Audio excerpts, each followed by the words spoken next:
Doctor Achyut Shankar അവർകളാണ്. അദ്ദേഹത്തെ പറ്റി പറയുകയാണെങ്കിൽ ഒരു സത്യം പറഞ്ഞാൽ ഒരു വിശേഷണത്തിൽ ഒതുങ്ങുന്ന ഒരു വ്യക്തിയല്ല. അദ്ദേഹം ഒരു ടെക്നോളജിസ്റ്റാണ്, ഒരു ഗവേഷകനാണ്, പ്രഭാഷകനാണ്, ഗായകനാണ്. ഒരുപാട് വിശേഷണങ്ങളുണ്ട് അദ്ദേഹത്തിന്.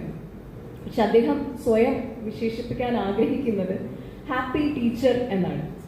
ഞാൻ പല വേദികളിൽ കേട്ടിട്ടുണ്ട് അദ്ദേഹം പറയുന്നത്. അപ്പോൾ ഹാപ്പി ടീച്ചർ എന്ന് പറയുന്നത് ഹാപ്പി സ്റ്റുഡൻസിനെ ഉണ്ടാക്കുന്ന ഒരു വ്യക്തിയായിരിക്കും ഹാപ്പി ടീച്ചർ.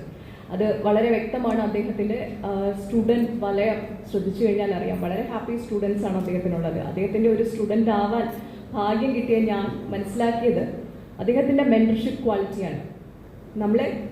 നമ്മൾ ഇന്ന് നിൽക്കുന്ന ലെവലിൽ നിന്ന് ഒരു പടി ഉയരം തീർച്ചയായിട്ടും നമുക്ക് നേടാൻ സാധിക്കും അദ്ദേഹത്തിൻ്റെ ഒരു ഇൻറ്ററാക്ഷൻ വഴി. അതിപ്പോൾ അദ്ദേഹത്തിൻ്റെ സ്പീച്ച് കേൾക്കുമ്പോഴോ അല്ലെങ്കിൽ അദ്ദേഹവുമായിട്ട് 5 മിനിറ്റ് സംസാരിക്കുകയോ ചെയ്യുമ്പോൾ നമ്മൾ നേരിടുന്ന ആ ഒരു അപ്ലിഫ്റ്റ്മെൻറ്റ്, അതാണ് അദ്ദേഹത്തിൻ്റെ ആ ഒരു മെൻറ്റർഷിപ്പ് ക്വാളിറ്റിയായി ഞാൻ കാണുന്നത്.